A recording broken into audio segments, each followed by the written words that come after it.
Do you want to become a CFO and take control of your career? Our podcast series From Go to CFO will give you a unique insight into what it takes to become a successful CFO. Hosted by the three amigos at AXR Recruitment and Search, myself, Greg O'Shea, and my colleagues Kunal Gupta and Nick Constein, we speak to inspiring and successful CFOs from our network as they share their career journeys with us.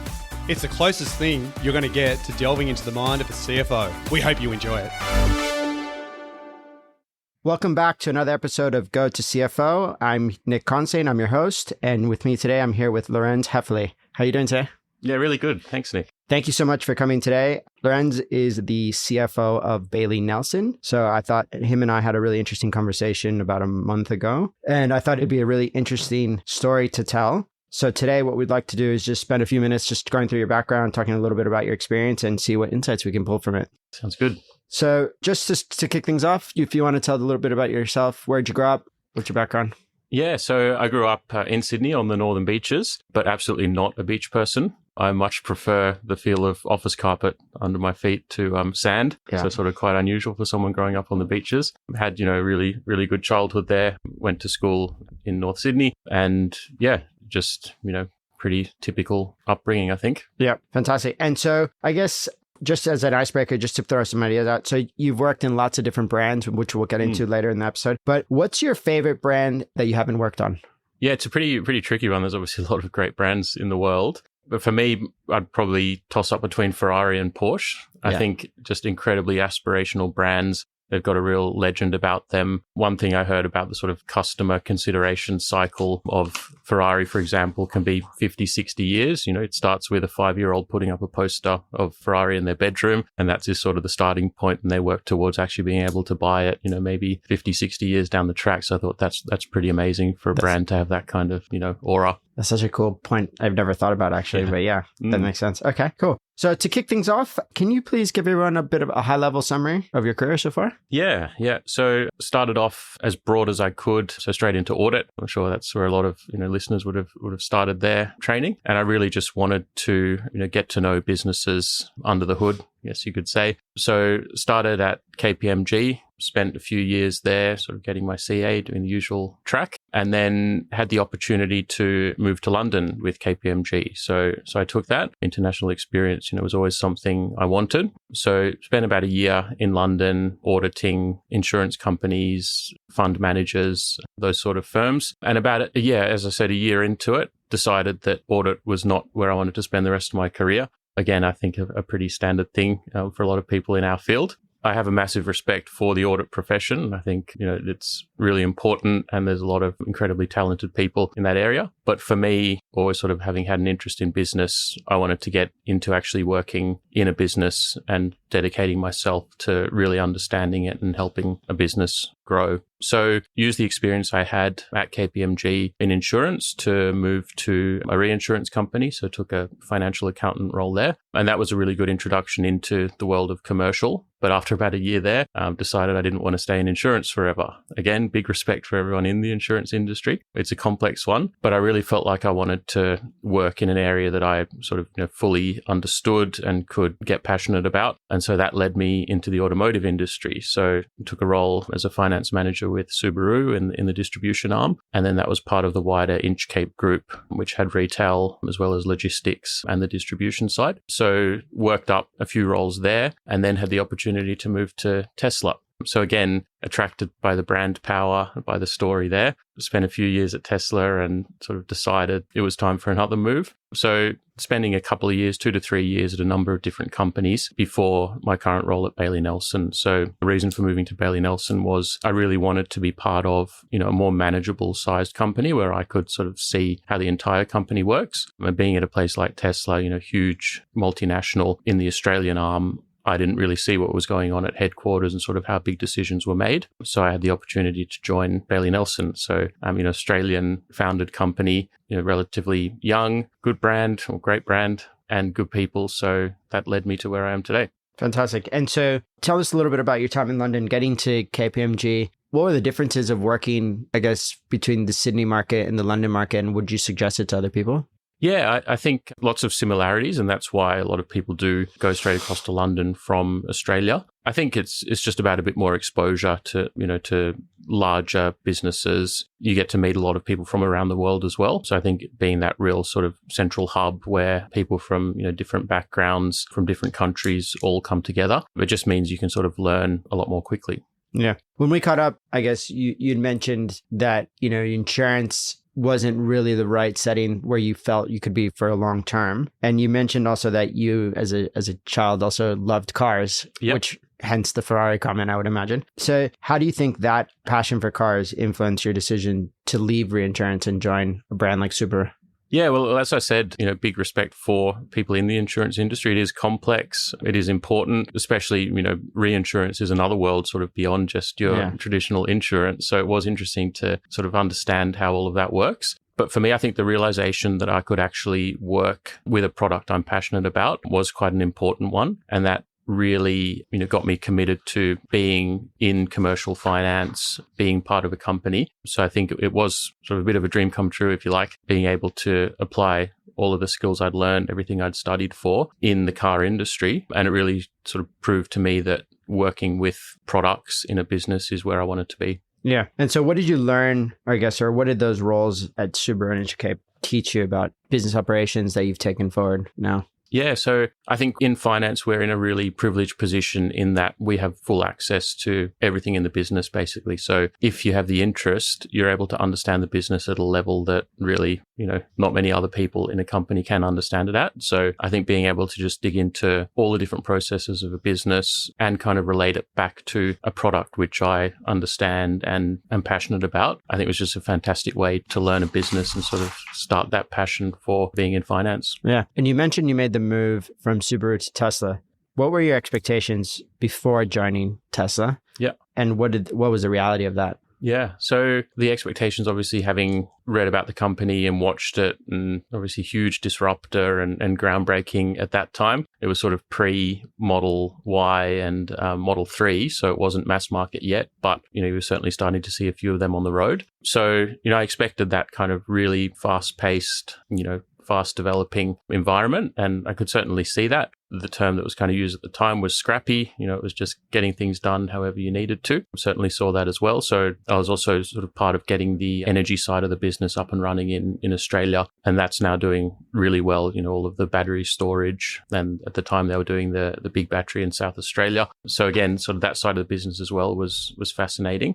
I think what kind of surprised me is in a company like that, how sort of centralized the decisions are. So really a lot of the international parts of Tesla were sort of operating more as branches, and all of the important decisions, especially in finance, were being made sort of in headquarters. So I think that was something which did surprise me and sort of showed me that my time there probably was limited when I looked at it from a career development perspective. Yeah. I guess that what you're implying would be to get that career development, you would actually need to move to the United States to be able to have, I guess, be closer to the decision-making process. Yeah, I'd say that's fair. And that's where, most of the finance team were. So that could have been an option. But for me, already sort of having done a bit of international experience, I was keen to get settled back home. Yeah, makes sense. And so when you made the decision to leave and you were looking around, what was it specifically that attracted you to the role at Bailey Nelson?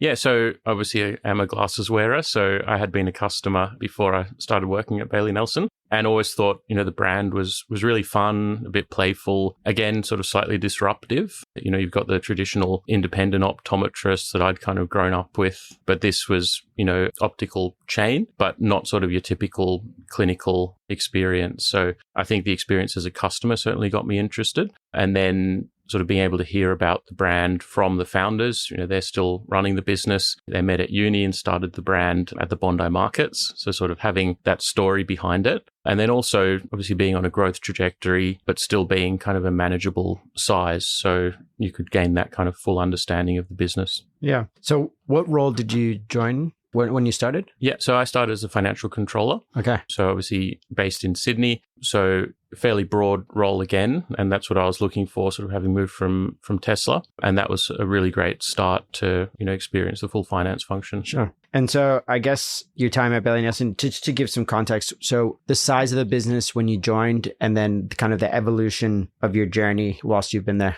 Yeah. So we're sort of around 70 or 80 stores when I started. We're now sort of heading up to 120 and obviously sort of growing the same store sales. So the business is, showing good growth at the moment. There was sort of obviously a bit of a pause during COVID as many businesses did, and then kind of a stabilization, but now, really on a growth path again. Yeah. How did you guys manage COVID? Did you guys have an omni-channel presence where you're, or how do you manage that type of environment? Yeah. So look, at the end of the day, most people want to try on the glasses before buying them. So we do have an online business, but it's a relatively small percentage of the total sales. But it does obviously allow people to book in their eye exams online. So it is very important to drive people into store. So, like any bricks and mortar retail, we were heavily impacted by COVID. So we really just made sure that first and foremost, we were looking after the people in stores, making sure that they were safe, closing where we needed to. But thankfully, being a fairly essential health service, we saw a nice bounce back when things did open up again and people were having the exams that they missed.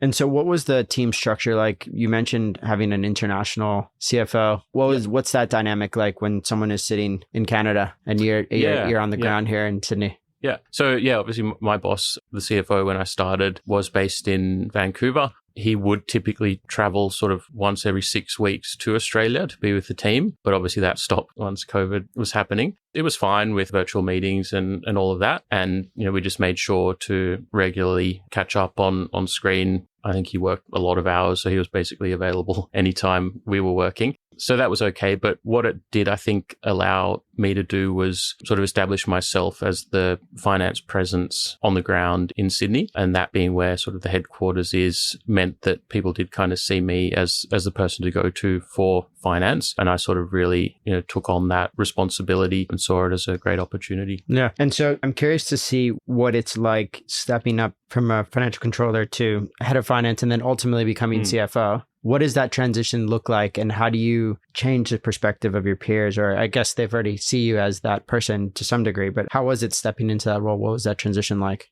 Yeah, so I think it was good in that I'd gradually sort of taken on more responsibility and become that face of finance. But I think what you kind of don't see until you're officially in the CFO role is the added layer of sort of the dynamic of working with a board, working with investors, really sort of owning the governance of the company. So I think the only way to ever experience that is being in the seat. So it was daunting at the start, but also fantastic experience to get to know how that dynamic of a company works. So very grateful to have that opportunity.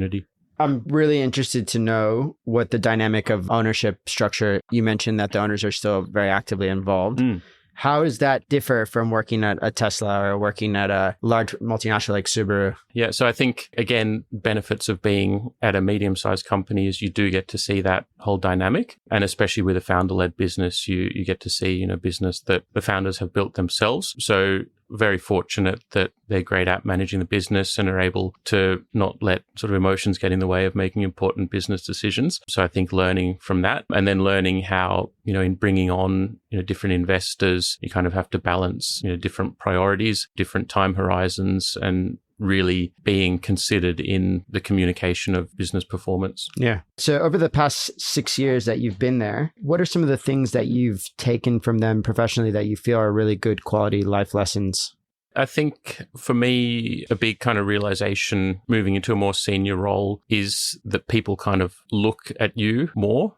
They kind of scrutinize not just what you're saying, but kind of also how you're acting. So I think, if the business is having a bad week or a bad month, it's really important not to let that show too much. It's very easy to have your mood determined by what the sales report looks like on a Monday morning, but you need to sort of take a bigger picture approach and sort of trust in the operating model of a business and basically, not let, how you're feeling on a particular day, be something which people read into too much. So I think that was probably a good lesson sort of early on when I took on the CFO role. Yeah, not to let too much show, but to just sort of maintain a real confidence in the business and the prospects. Yeah.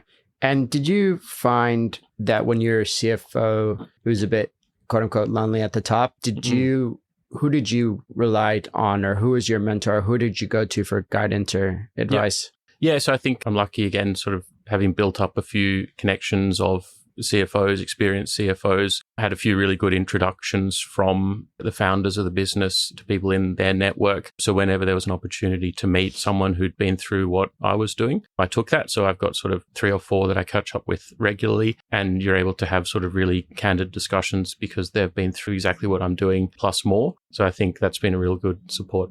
Yeah. And so do you ever think about a time, or is there a time that you could think of where you question your direction professionally? Yeah, it was probably when I was deciding to leave audit. That's sort of a pretty obvious one.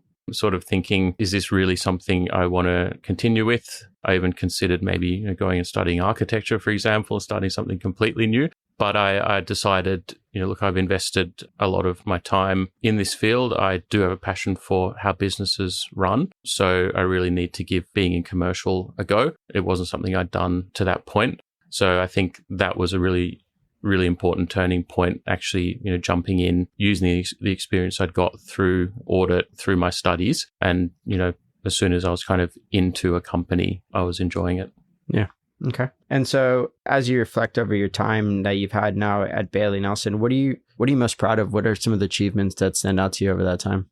Yeah, I think making finance sort of part of everyone's experience at Bailey Nelson. So just little things like sharing results with the wider business, getting P&Ls out to stores and regional managers within a couple of days of month end, celebrating good performance. People love being part of a winning team. So whenever there is something to celebrate, I make sure that I talk about it, and basically just making sort of finance and results more accessible to people who might not usually see them. And as soon as you start getting people interested in it, you naturally sort of start seeing a lift in performance as people kind of start seeing what they can influence and where they can improve things. Yeah. Did you have an experience where that wasn't happening and you'd realize that maybe people felt a bit unknown to the business about what's going on?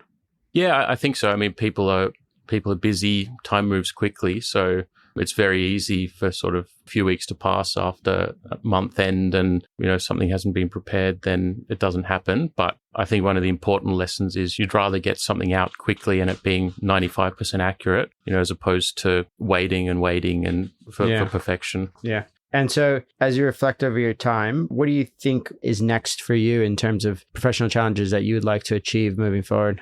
Look, I think a couple of years into being in the CFO position is a very short time. So there is still so much to learn. And I think as a business grows, it goes through, the different levels of maturity. So I think really seeing where to next for Bailey Nelson, I think will naturally be interesting. And then after that, who knows? Yeah. In terms of Bailey Nelson, where are they located currently? Yeah, so we've got, as I said, sort of coming up to 120 stores, and we're in Australia, New Zealand, and Canada. So Canada's actually a fairly big part of the business now, and a really exciting country to be growing in. So when you kicked off your career in KPMG, was getting to CFO always the target? Did you actually plan to get to CFO? Yeah, I think for me, it always was a longer term target. I would kind of read annual reports as I was going through high school of companies, and you'd see, the key management personnel and the CFO was always up there. So I think that was certainly a long-term goal for me. Yeah. And did you actively career plan? Did you know that, for example, the CFO is just kind of the North Star and you want to get there, but you didn't know exactly how you're going to get there? Or were you actively mapping out and making conscious decisions like, I'm going to take this role because it rounds out my FP&A piece or my control piece? There was probably some degree of active planning, but I think for me, it was more about progress. So I love sort of ticking things off and seeing a progression. So whenever there was the opportunity to kind of take that next step, so whether it was going from financial accountant to finance manager to financial controller, that was sort of the way I approached it. And thankfully, at each level, I did just get that bit more experience, which kind of led to the next level. Yeah. And I guess that leads into my question about defining success. I think when you're in your early parts of your career, getting to CFO seems so abstract, it's so far away. So how did you define success for yourself when you started and versus currently, moving over time?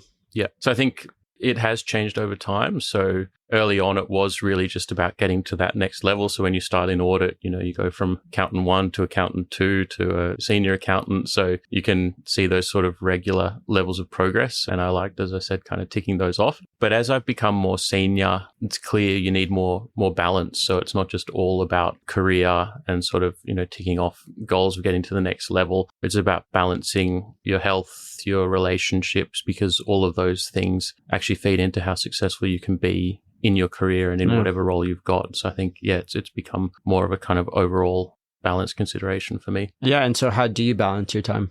So I'm a bit of a creature of habit. So I like kind of having my routines, having certain things that I make time for and make sure that I always do. So, for example, every Saturday morning, whenever I can, it's taking my 2-year-old for a walk in the pram. So we'll sort of walk for an hour and meet my wife at a cafe. So just little things like that, just making sure there's always time for those, because those are the things that kind of, I guess, keep me grounded when, work is stressful or extra busy. I know that I've got these things that are always there and reliable. Yeah.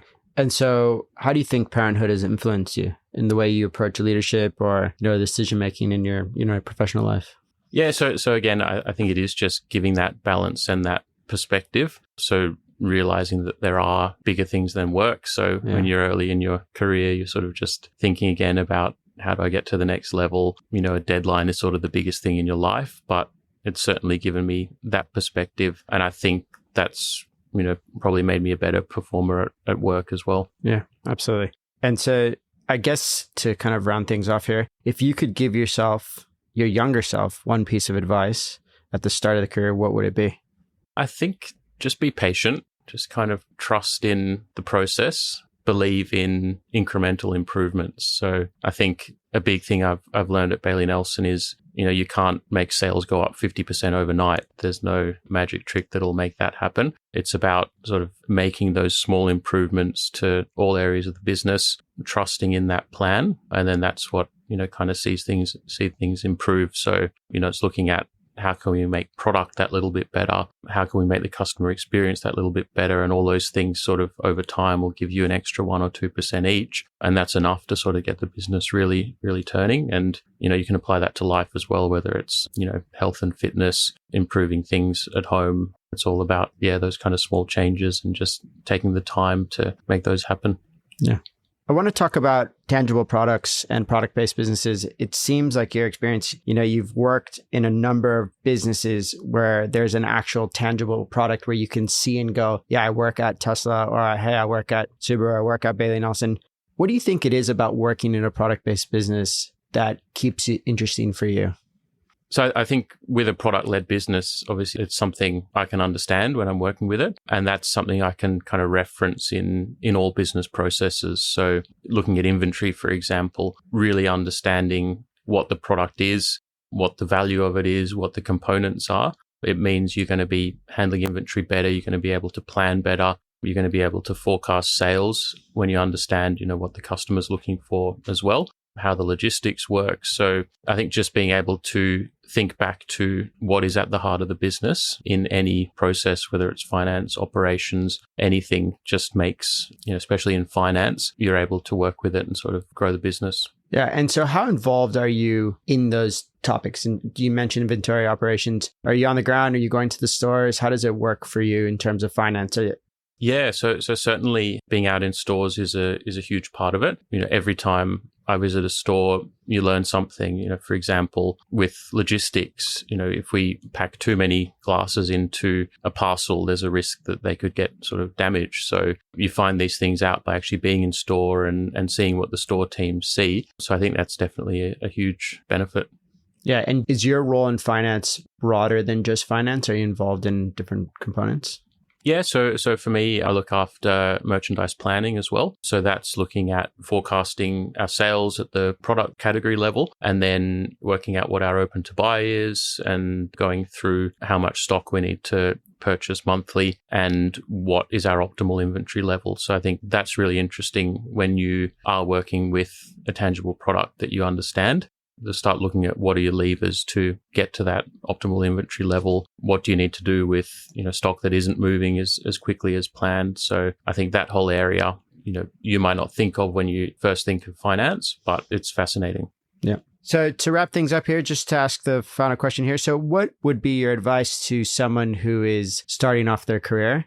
So again, I think I'd go back to be patient again. Don't expect everything to happen straight away. Try and get into something you're interested in. But if you don't sort of have that immediate area or industry you want to go into, start broad. So for me, that was audit. For someone else, it might be a financial accounting role, but really sort of keep your options open and be open to anything at the start of your career. What advice would you have for someone who's building their career?